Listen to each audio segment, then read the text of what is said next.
કેમ છો વિદ્યાર્થી મિત્રો? આજે આપણે બાકીનો એક્ઝામ્પલ છે ઉદાહરણના એ જોઈશું. લાસ્ટ ટાઈમ ઉદાહરણ 5 જોયું, અત્યારે જોઈએ છીએ આપણે ઉદાહરણ 6. તો આકૃતિમાં દર્શાવેલ મુજબ 6 કિલોગ્રામ દળને છતથી 2 મીટર લંબાઈના દોરડા વડે લટકાવેલ છે.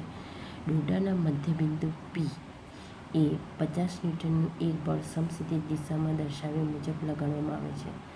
સંતુલન સ્થિતિમાં દોરડું ઊર્ધ્વ દિશા સાથે કેટલો કોણ બનાવશે અને દોરડાનું દળ જે છે એ અવગણો. ગુરુત્વ પ્રવેગનું મૂલ્ય આપણે કેટલું લેવાનું છે? અહીંયા જે ડેટા આપેલા છે તે આપણે પહેલાં લખી દઈએ. તો G બરાબર 10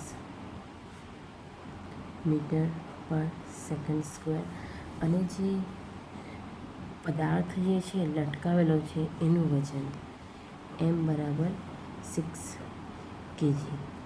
આવા એક્ઝામ્પલમાં કેટલીક વાર આકૃતિ ન પણ આપે, તો તમને જે પણ ડેટા આપેલા છે એ આધારે તમારે આકૃતિ ડ્રો કરવી પડશે.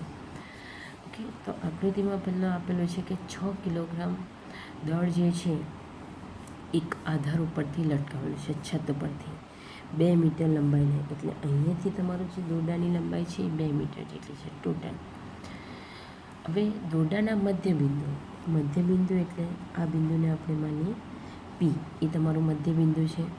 એટલે દોરડા 2 ભાગમાં ડિવાઈડ થઈ ગયા. ઉપરથી અહીંયા P બિંદુ સુધી 1 મીટર અને આ ભાગ 1 મીટર. ક્લિયર? તો મધ્યબિંદુએ 50 ન્યૂટનનું એક બળ સમક્ષિતિજ દશામાં દર્શાવેલ છે. એટલે તમને એ આ મધ્યબિંદુથી 50 ન્યૂટન બળ જે છે એ દર્શાવેલું છે. વચ્ચેથી કોઈ બળ તમારું દોરડાના મધ્યમાંથી બાંધવામાં આવે તો દોરડું તણાય. એની જે એકદમ શિરોલંબ સ્થિતિ હોય એ નથી રહેતી, એમાં અમુક એંગલ બની જાય છે. તો સંતુલન સ્થિતિમાં દોરડું ઊર્ધ્વ દિશા સાથે કેટલો કોણ બનાવશે એ શોધવાનું છે. દોરડુંનું દળ આપણે અવગણવાનું છે. તો દોરડું આ આખું છે, અહીંયાથી પદાર્થ ખેંચાય છે 50 ન્યૂટન બળ વડે, એટલે શિરોલંબ સાથે એ થીટા જેટલો કોણ બનાવે છે. ક્લિયર? હવે દોરડું છે એટલે એમાં એક પ્રકારનું તણાવ બળ પણ ઉદ્ભવે. તો માની લઈએ કે નીચે 6 કિલોગ્રામનો પદાર્થ લટકાવેલો છે, જેને કારણે તણાવ બળ જે છે એ ઊર્ધ્વ દિશામાં T1 જેટલું લાગે છે, બરાબર છે. અને વચ્ચેથી 50 ન્યૂટન બળથી પદાર્થ ખેંચાય છે. આટલેથી આટલો દોરીનો ભાગ એક જ છે, એટલે આટલેથી આટલા ભાગમાં તમારો તણાવ બળ પણ સરખું લાગે છે. એટલે ઉપરના કારણે પણ દોરીમાં તણાવ બળ જે છે એ નીચેની દિશામાં T1 જેટલું લાગે છે, જે P બિંદુ ઉપર તણાવ ઉત્પન્ન કરે છે. ક્લિયર? અને આધાર સાથે 1 મીટરની દોરી P બિંદુ સુધી જે અમુક એંગલ બનાવે છે એ પણ તણાય છે, એટલે એના ઉપર તણાવ બળ લાગશે. એ તણાવ બળને આપણે આપી દઈએ T2. બરાબર છે. દોરી એક છે પણ વચ્ચેથી બાંધેલી છે. જો સળંગ દોરી હોય, વચ્ચે કંઈ પણ એના ઉપર બળ નહીં લાગતું હોય તો આખી દોરીમાં તણાવ બળ સરખું રહે. પણ અહીંયા તમારું બદલાયા કરે છે, એટલે આ T1 T2. હવે આ એંગલ શોધવાનો છે. તો આની અંદર ફ્રી બોડી ડાયાગ્રામ જે છે એનો ઉપયોગ થશે. ફ્રી બોડી ડાયાગ્રામ માટે આપણે પહેલાં 6 કિલોગ્રામ પદાર્થ જે છે એ તણાવ બળ ઉપર તરફ લાગે, પણ સંતુલન સ્થિતિમાં વજન બળ એ નીચે તરફ લાગશે. વજન બળ કેટલું? તમારું mg જેટલું વજન બળ અધો દિશામાં લાગે છે. તો ફ્રી બોડી ડાયાગ્રામ જોઈએ તો W બળ છે એના ઉપર કેટલું લાગશે? તો અહીંયા લખી દઈએ, અને તમે W તરીકે પણ આપી શકો છો કે Wનો ફ્રી બોડી ડાયાગ્રામ. તો એનો ડ્રો કરવામાં આવે. આવા એક્ઝામ્પલમાં આકૃતિ જે છે એને છૂટા છૂટા ભાગમાં ડિવાઈડ કરવી પડે. તો સપોઝ આ તમારો જે છે આ નીચે લટકાવેલો બ્લોક છે, જેનું વજન 6 kg છે, ને W તરીકે.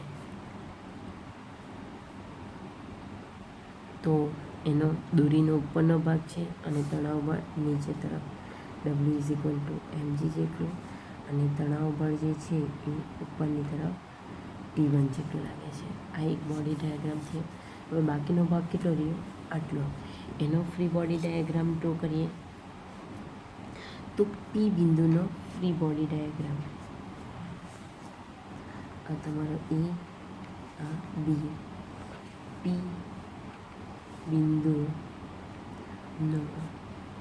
Free body diagram. ઓકે, તો એ તમારું એક્સ અને વાય એક્સિસમાં જ એને છૂટા પાડવા પડે. તો આ P બિંદુ છે.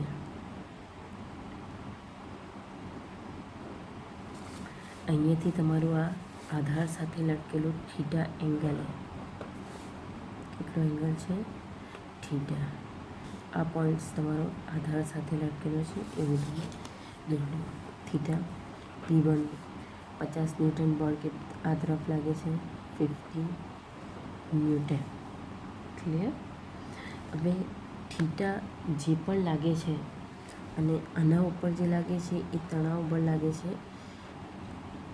T1 ઉપરની ડાયરેક્શનમાં. તો જે થીટા જ્યારે પણ બને છે, આગળનો દાખલો પણ આપણે જોયો કે જ્યારે પણ એંગલ બને તો એ એંગલને અનુરૂપ એના એક્સ એક્સિસના ઘટકો અને વાય એક્સિસના ઘટકો તમારે છૂટા પાડવા પડે. તો આ થીટા છે એની પાસેની બાજુ થાય એટલે આ થશે T1 cos થીટા, અને આમ ડ્રો કરી દો તો આ સામેની બાજુ થાય એટલે આ થશે T1, સોરી આપણે આ તણાવ બળને T2 લીધેલું છે, T2 sin થીટા. ઓકે, આને જ આખી છૂટી પાડેલી છે બે ભાગમાં. અને P બિંદુ આગળ જે તણાવ ઉત્પન્ન થાય છે તે અધો દિશામાં લાગે છે P બિંદુ આગળ, અને જે W જે છે એને કારણે જે તણાવ બળ લાગે છે તે ઉધ્વ દિશામાં લાગે, એટલે અહીંયા આવશે T1. હવે આની દિશા તો T2 અપ ડાયરેક્શનમાં લાગે છે, જેને કારણે તમારો T2 cos થીટા અપ ડાયરેક્શનમાં અને એને અનુરૂપ ઘટક પણ આ ડાયરેક્શનમાં. ક્લિયર?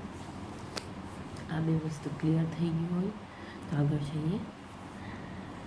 તો આપણે થીટા શોધવાનું છે.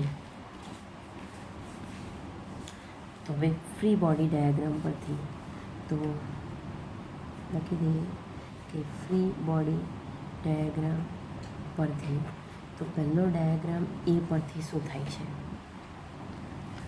તો જો આ 6 kg વજન સંતુલન સ્થિતિમાં છે એવું લખેલું છે આખું, કે આખું તમારું સ્ટ્રક્ચર જે છે P બિંદુ આગળ સંતુલન સ્થિતિ છે. સંતુલન સ્થિતિમાં જેના પર બળ લાગતા હોય એનો સરવાળો 0 થાય અથવા તો બંને ઇક્વલ થાય. બરાબર છે? નીચે જેટલું લાગે એ ઉપર તેટલું જ લાગે તો તમારું સંતુલન સ્થિતિ છે એમ તમે કહી શકો. તો આની અંદર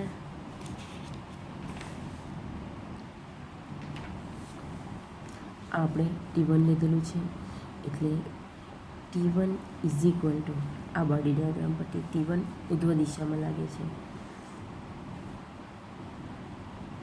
અને mg જેટલું બળ સંતુલન સ્થિતિમાં. અથવા તો તમે એક પદ આપણે વધારી દઈએ કે અહીંયા જેટલા પણ બળ લાગે છે એનો સરવાળો 0 થાય. T1 અપ ડાયરેક્શનમાં, આ mg જે છે એ નીચેની ડાયરેક્શનમાં = 0 થાય. Therefore T1 = mg. અને પદાર્થનું દળ કેટલું છે? m = 6 kg, એટલે 6 અને ગુરુત્વ પ્રવૃત્તિ લેવાનો છે એટલે તમારું આન્સર આવશે 60 ન્યૂટન. બરાબર છે? એટલે આ જે તમારો પદાર્થ છે એને કારણે દોરીમાં તણાવ 60 ન્યૂટન જેટલો ઉત્પન્ન થાય છે. હવે P બિંદુ આગળ સંતુલન સ્થિતિમાં, હવે B સ્ટ્રક્ચર માટે તો P બિંદુ આગળ સંતુલન સ્થિતિ માટે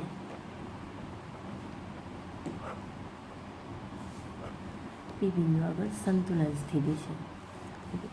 તો એના માટે x axis summation of F x બરાબર 0 અને સમેશન ઓફ એફ વાય બરાબર 0 થાય.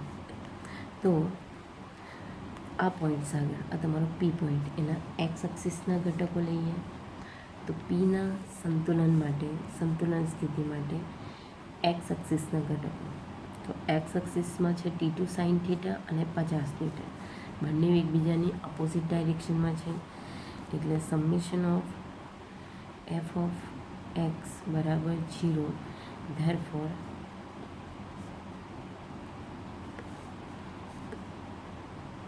T2 સોરી આ તમારું આ તરફની જે દિશા છે એ ધન ગણાય એટલે 50 minus of T2 sine theta is equal to 0 અથવા તો T2 sine theta is equal to 50 newton થશે. અને તે જ રીતે summation of F of Y is equal to 0. Y એક્સિસના જે પણ ઘટકો છે ને સરવાળો શૂન્ય થાય એટલે T1 અધો દિશામાં એટલે T2 cos theta minus of T1 is equal to 0. Therefore T2 cos theta is equal two T1 અને T1 બરાબર આપણી પાસે શું છે 60 ઇઝ ઇક્વલ ટુ 60 થાય. આપણને બે સમીકરણો અહીંયા મળે છે, એક આ સમીકરણ અને બીજું સમીકરણ આ. થીટા જોઈએ છે તો આ બંનેનો થીટા જ જોઈએ છે તો આ બંનેનો ગુણોત્તર લઈ લઈએ કે સમીકરણ 1 અને 2નો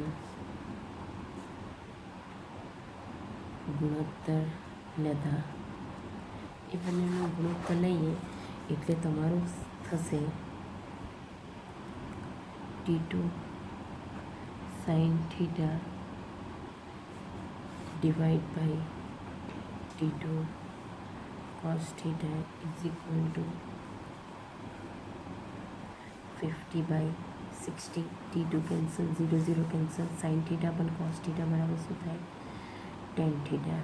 tan theta is equal to 5/6. આનો તમે ભાગાકાર કરો ને તમારી કેલ્સી અવેલેબલ છે એના ઉપર કરતો જ આન્સર આવશે 0.833. ધેરફોર થીટા આપણને માત્ર જોઈએ છે થીટા એટલે તમે આ રીતે લખી શકો છો tan ઇન્વર્સ ઓફ 0.8333. હવે તમારે એંગલ શોધવો છે તો એંગલ શોધવું હોય ત્યારે તમારે લોગ ટેબલનો યુઝ કરવાનો અને લોગ ટેબલમાં ટેન્જન્ટનું જે લોગ ટેબલ છે એની અંદર જોશો તો થીટા બરાબર તમને 39ની આજુબાજુ મળે છે.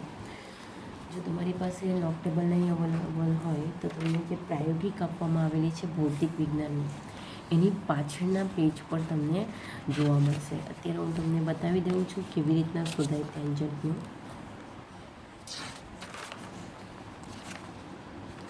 ઓકે, આ નેચરલ ટેન્જન્ટ છે એના ઉપર જે આપેલું છે આ ડિગ્રીસ આપેલી છે જે તે ડિગ્રી અને આ મિનિટ આપેલી છે. તો આપણે શું શોધવાનું છે 0.833. તો એ સંખ્યા તમારે શોધવી પડશે. તો આ લાઈનમાં બહુ ઝીણા અક્ષર છે તમે જાતે જોજો. તમને થોડું ઘણું દેખાશે. તો 0.833 શોધવાનું. તો તમને અહીંયા જો આગળના પોઈન્ટ્સ આખી લાઈનમાં લાગુ પડશે 0.8438 પર છે. 0.840 આપણને જોઈએ છે 333. તો આગળ જઈએ 0.391 છે 0.833 0.8332 છે અને નિયર બાયનું છે કે તમે લઈ શકો તો 39 ડિગ્રી અને મિનિટ અને ઉપર જોશો તો 48 મિનિટ જે છે એ તમારો આન્સર આવે છે. આનો આન્સર આવશે 39 ડિગ્રી 48 મિનિટ આ તમારો આન્સર આવે છે. આ રીતે તમારે લોગ ટેબલનો ઉપયોગ કરીને જોવાનું છે. એટલે જ્યારે 50 ન્યૂટનનું બળ આપવામાં આવે ત્યારે તમારો પદાર્થ જે છે એ થીટા એટલે કે 39.48 ડિગ્રી જેટલો ત્રાસો રહેશે.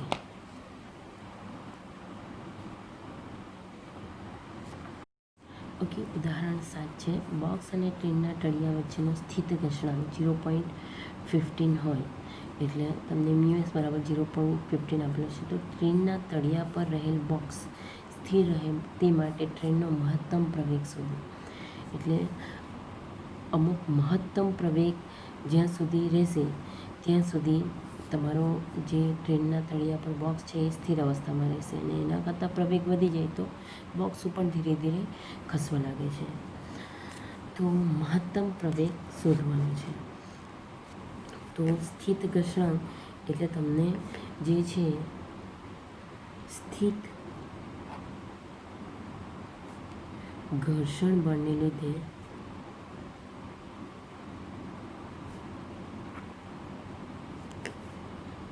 બોક્સમાં પ્રવેગ મળે.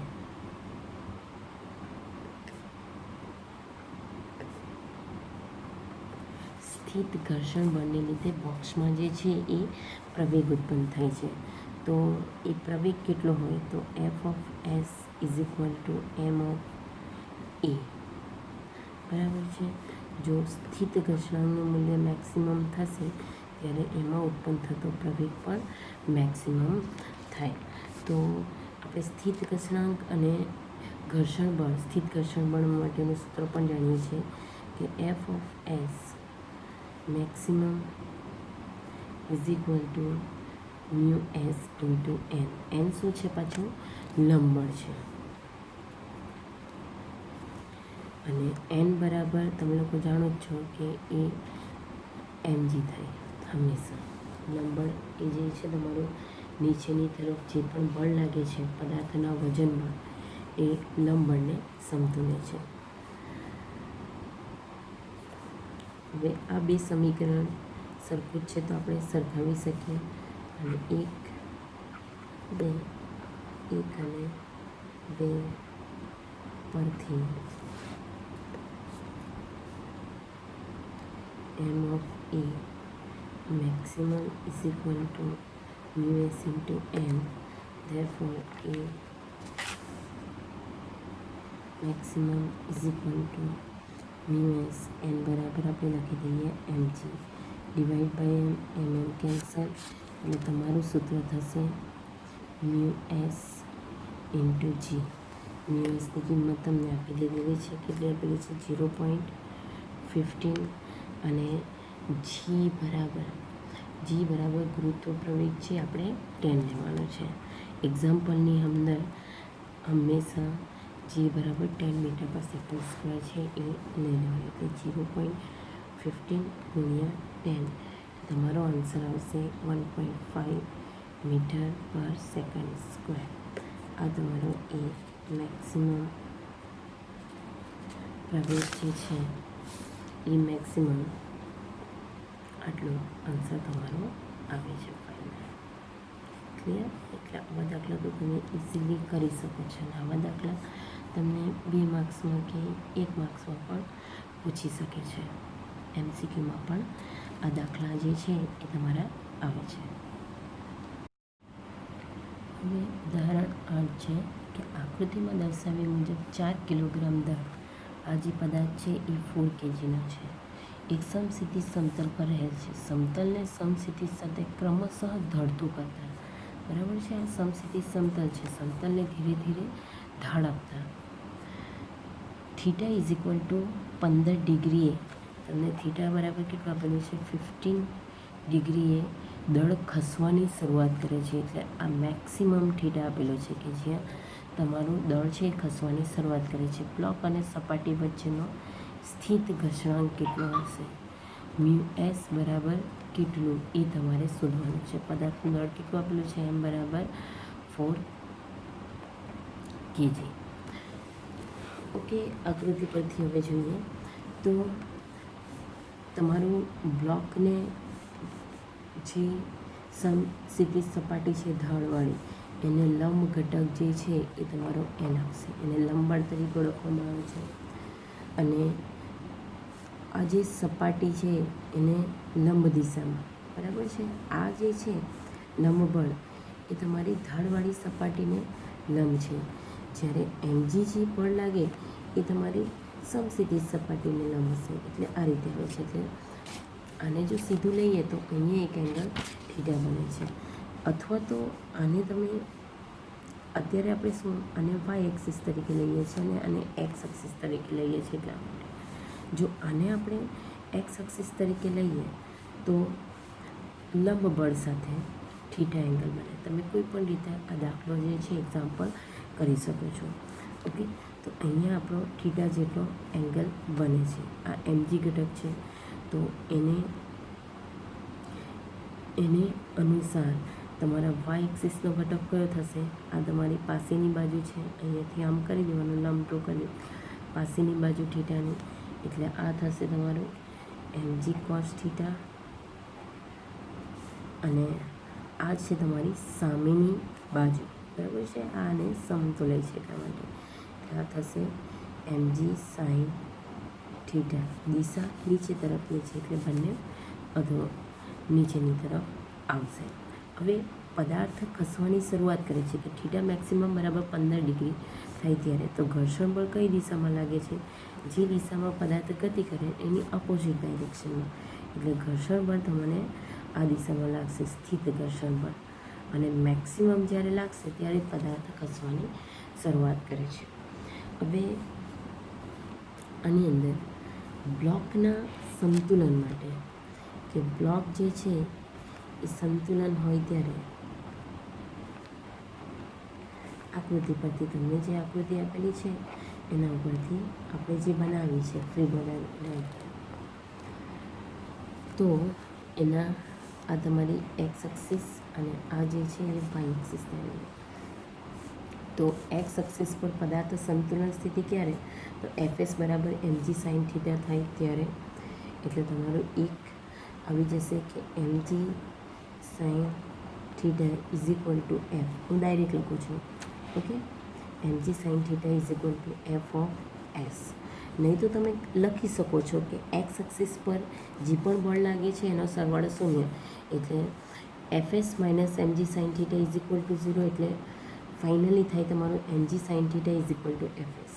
બરાબર છે. સંતુલન સ્થિતિમાં હોય ત્યારે તમારે એટલું યાદ રાખવાનું કે અધો દિશામાં જે લાગે અને ઉધ્વ દિશામાં લાગે એની સામેની દિશામાં બંને બળો જે છે એ સરખા મૂલ્યના હોય તો જ પદાર્થ સંતુલનમાં રહેશે. કે એ જ રીતે તમારા વાય એક્સિસનું જે છે એ થશે mg cos theta is equal two m. હવે આ બંનેનો ગુણોત્તર લેવામાં આવે તો શું થશે? mg sin થીટા પણ mg cos થીટા કરવાનો. તમે અમુક સ્ટેપ તમને ખ્યાલ આવતો હોય તો ડાયરેક્ટ ઉડાડીને કાઢી નાખો તો કોઈ વાંધો નથી. mg કેન્સલ થાય અને sin થીટા પણ cos થીટા એટલે શું થાય? tan theta is equal to f of s divide by n. Clear? હવે તમારે શું શોધવાનું છે? μs સ્થિત ઘર્ષણાંક શોધવાનું છે. તો fs ઇઝ ઇક્વલ ટુ તમારું થાય μs ઇન્ટુ n. પણ ક્યારે? તો theta is equal two theta maximum થાય કે જ્યારે પદાર્થ ખસવાની શરૂઆત કરે ત્યારે તમારું fs બરાબર f ઓફ s મેક્સિમમ થાય. અને તે ટાઈમે તમારે સ્થિત ઘર્ષણાંક જે છે એનું મૂલ્ય મહત્તમ રહેશે, જે શોધવાનું છે. એટલે આના ઉપરથી tan theta maximum is equal to fs maximum upon n. અને fs મેક્સિમમ અપન n બરાબર થિયરીની અંદર આવી જાય છે, ઘર્ષણની વાળી થિયરીમાં μs ઇન્ટુ n થશે. એની કિંમત આની અંદર મૂકીએ અપન n તો nn વિલ બી કેન્સલ એટલે બાકી શું રહેશે? Mu S. એટલે therefore tan theta maximum is equal to થશે મ્યુ એસ. હવે થીટા મેક્સિમમ કેટલું આપેલું છે? 15 ડિગ્રી. એટલે 10 15 degree is equal to mu S, જે તમારે શોધવાનું છે. Therefore mu S is equal to 10. હવે 10 0 હોય, 30 ડિગ્રી હોય, 45 ડિગ્રી હોય, 60 હોય, 90 હોય, એની કિંમત તમને ખબર છે. 10 15 ડિગ્રીની કિંમત ખબર નથી, તો તેના માટે પાછળ લોગ ટેબલનો જ ઉપયોગ કરવો પડશે. એમાં પણ નેચરલ ટેન્જન્ટ છે એ જોવાનું. હવે આ જોવાનું ઇઝી છે. પેલી પ્રોસેસ આગળનો જે એક્ઝામ્પલ જોયો એના કરતાં ઉલટી પ્રોસેસ જોવાની, બરાબર છે. તો આપણે ડાયરેક્ટ જ આ ડિગ્રીમાં જોઈ લેવાનું. 10 15નું 0માં કેટલું છે? 0.2679. બરાબર છે. આન્સર આવશે 0.2679. અને એપ્રોક્સિમેટલી જો રાઉન્ડ ફિગર કરવું હોય તો 0.27. અને યુનિટ શું આવશે? સ્થિર ઘર્ષણાંકનો એનો કોઈ યુનિટ નથી, એકમ રહિત છે.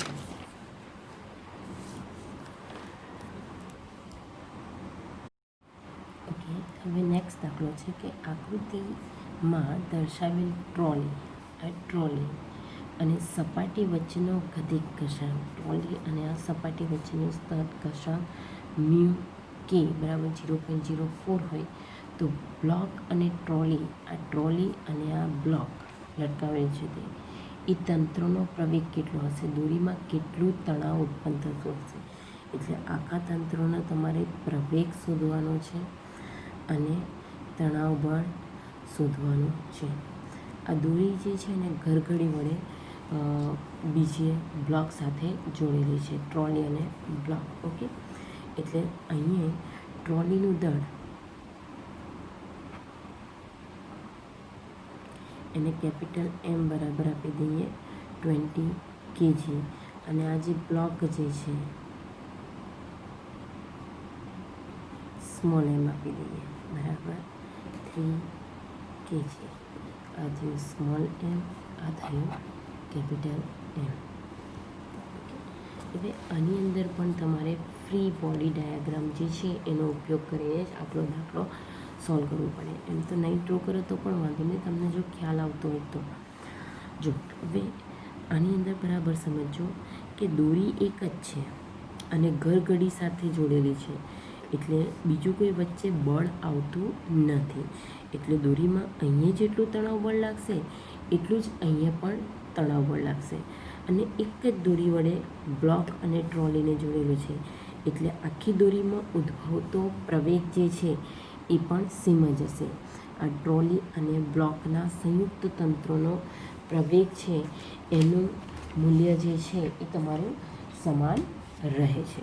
ઓકે, તો પહેલાં જોઈ લઈએ તો ટ્રોલી આ દિશામાં આગળ વધે છે અને અહીંયા એક ઘરઘડી છે, એટલે ઘરઘડીને કારણે તણાવ બળ જે છે આ ટ્રોલી આ દિશા તરફ ઉદ્ભવશે. અને અહીંયા પદાર્થ નીચેની તરફ ખેંચાય છે, પણ તણાવ બળ દોરીમાં કઈ તરફ હશે? ઉપરની તરફ. ક્લિયર? અને આ પદાર્થના વજન જેટલું વજન બળ અધો દિશામાં લાગે છે ગુરુત્વ બળને કારણે, એટલે W is equal two small m જે થશે. હવે ટ્રોલી આ સપાટી ઉપર ખસે છે એટલે ગતિક ઘર્ષણ બળ લાગશે. એનું મૂલ્ય એની દિશા જે છે, જે દિશામાં જાય છે એનાથી અપોઝિટ ડાયરેક્શનમાં, એટલે તમારું ગતિક ઘર્ષણ બળ અપોઝિટ ડાયરેક્શનમાં લાગે છે. ફ્રી બોડી ડાયાગ્રામ ડ્રો કરીને પણ કરી શકો અથવા એમ પણ તમે કરી શકો છો. તો પહેલાં આટલો પાર્ટ્સ લઈ લઈએ માત્ર બ્લોક માટે. તો બ્લોક આખો શિરોલંબ દિશામાં છે. આ શું થયું? તમારું ફ્રી બોડી ડાયાગ્રામ. તો ફ્રી બોડી ડાયાગ્રામ બ્લોક માટે લઈ લઈએ, બરાબર છે. તો બ્લોક સ્મોલ m દળનો બ્લોક છે, એના ઉપર mg જેટલો તણાવ બળ અધો દિશામાં અને mg જેટલું ગુરુત્વ બળને કારણે જે વજન બળ છે એ અધો દિશામાં અને તણાવ બળ ઉપરની તરફ જે છે એ લાગે છે. આનું થઈ ગયું. અને પ્રવેગ તો દરેકમાં સરખું જ ઉત્પન્ન થાય છે અને પ્રવેગની દિશા ગરગડીની આ તરફથી છે એટલે આ બાજુ પ્રવેગ છે એ તમારો ઉપરની તરફ લાગે છે.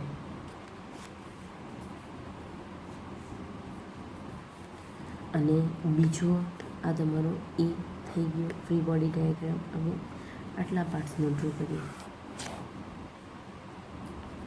તો એટલા પાર્ટ્સની અંદર તમારો ફ્રી બોડી ડાયાગ્રામ ડ્રો કરીએ તો એ માત્ર એક્સ એક્સિસ પર જ છે, એનાથી વિશેષ કંઈ નથી. તો તણાવ બળ જે છે આ તરફ લાગે છે, ક્લિયર. અને જે ફ્રિક્શન બળ જે છે એ ઓપોઝિટ ડાયરેક્શનમાં એફ કે ગતિક ઘર્ષણ બળ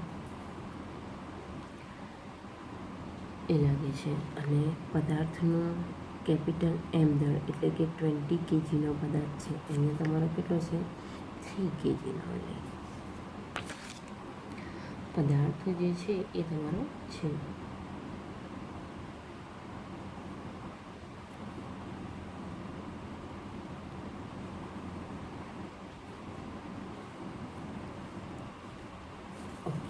આ બંને ડાયાગ્રામ પરથી આપણે એના ઇક્વેશન લખી લઈએ.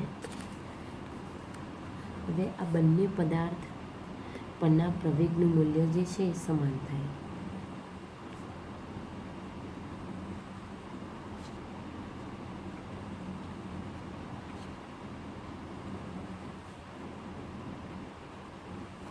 સમાન એ જેટલું હશે. હવે એ ફ્રી બોડી ડાયાગ્રામ પરથી આકૃતિ એ પરથી તમારું ઇક્વેશન શું થાય, એ પરથી આને આ એકબીજાને સમતુલે છે. અને અહીંયા કેવું ઘર્ષણ બળ લાગે છે, ગતિક, પદાર્થ ગતિમાં છે એટલે એમાં પ્રવેગ ઉત્પન્ન થાય, બરાબર છે. અને જ્યારે પણ પદાર્થમાં પ્રવેગ ઉત્પન્ન થતો હોય, બરાબર સાંભળજો, જ્યારે પણ પદાર્થમાં પ્રવેગ ઉત્પન્ન થતો હોય ત્યારે તમારો આ પદાર્થ જે છે, આ સિચ્યુએશન એ સંતુલન સ્થિતિમાં ના કહેવાય. અને જ્યારે પણ સંતુલન સ્થિતિમાં ન હોય ત્યારે તમારે ન્યૂટનના ગતિના બીજા નિયમનો ઉપયોગ કરવો પડશે. એટલે કે જે પણ બળ લાગે છે ઇઝ ઇક્વલ ટુ ma, એટલે F is equal to ma સૂત્રનો ઉપયોગ કરવો પડે. અને આની અંદર તમારો પ્રવેગ કઈ દિશામાં ઉત્પન્ન થાય છે એનું તમારે ધ્યાન રાખવું પડે. તો વજન બળને કારણે પ્રવેગ ઉપરની તરફ છે. એટલે પ્રથમ આકૃતિ ફ્રી બોડી ડાયાગ્રામ એ પરથી તમારું mg પ્રવેગ કઈ દિશામાં છે, ઉપર, એટલે t plus a is equal to mg થાય, બરાબર છે. t plus ma is equal to mg થાય. તો mg minus t is equal to ma તમે લખી શકો. mg minus of t is equal to ma. Free body diagram પરથી first કે t plus a is equal to mg, ટીને opposite ડાયરેક્શનમાં લઈ આવીએ એટલે mg minus of t is equal to તમારું mm થાય. આ એક ઇક્વેશન તમારું બની જાય છે. અને તે જ રીતે આકૃતિ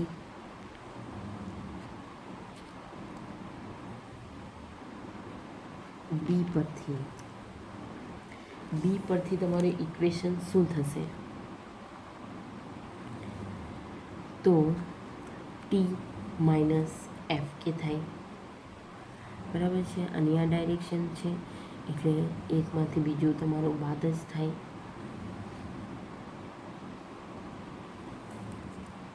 તો ટી માઇનસ ઓફ એફ કે ઇઝ ઇક્વલ ટુ ma. કારણ કે પ્રવેગ એક જ દોરી છે, પ્રવેગની દિશા કઈ છે, ઉપરની તરફ.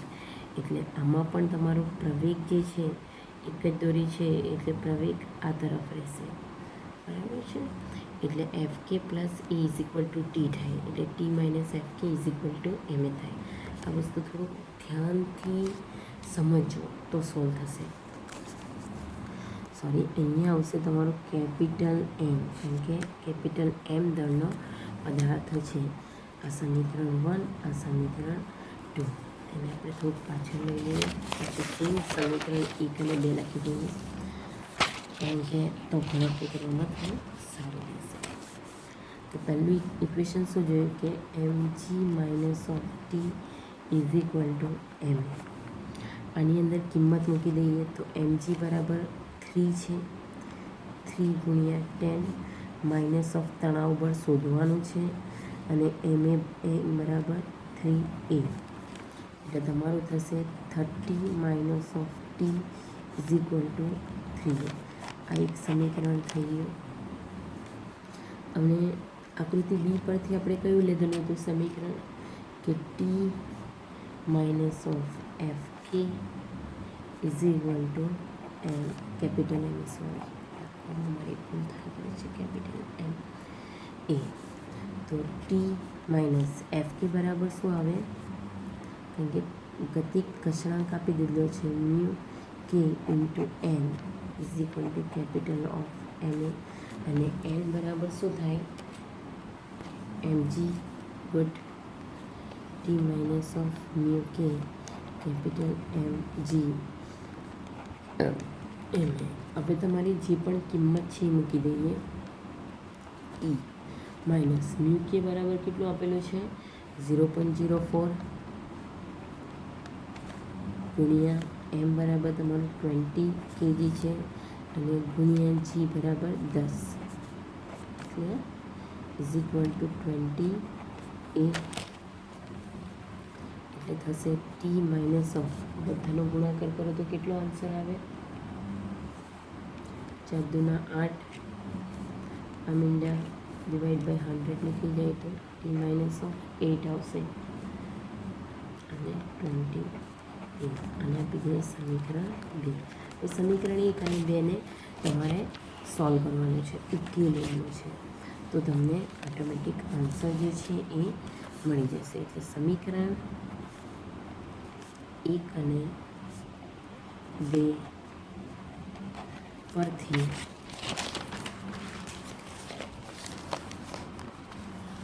સમીકરણ 1 અને 2 પરથી તો 30 minus T is equal two 3a,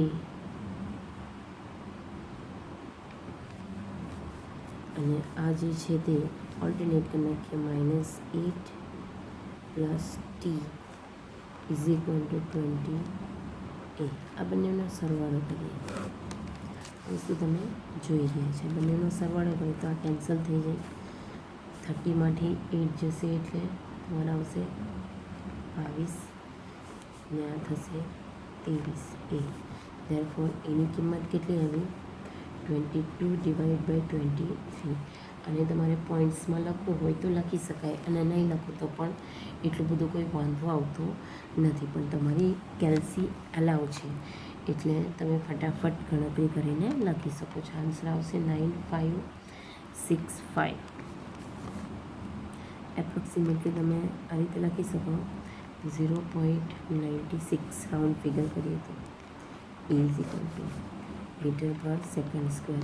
example ગણો તો હંમેશા યાદ રાખજો, જેના જે યુનિટ આવતા હોય તે કમ્પલસરી લખવાનું રહેશે, નહીં તો તમારા માર્ક્સ કટ થાય, એટલે આ આદત તમે અત્યારથી પાડી નાખજો. હવે આપણે શું શોધવાનું છે, તણાવ બળ. આ તો પ્રવેગ મળી ગયો, તણાવ બળ એટલે એ બરાબર 0.96 મળે છે. એ બેમાંથી કોઈ પણ એક ઇક્વેશનની અંદર મૂકી દેવા.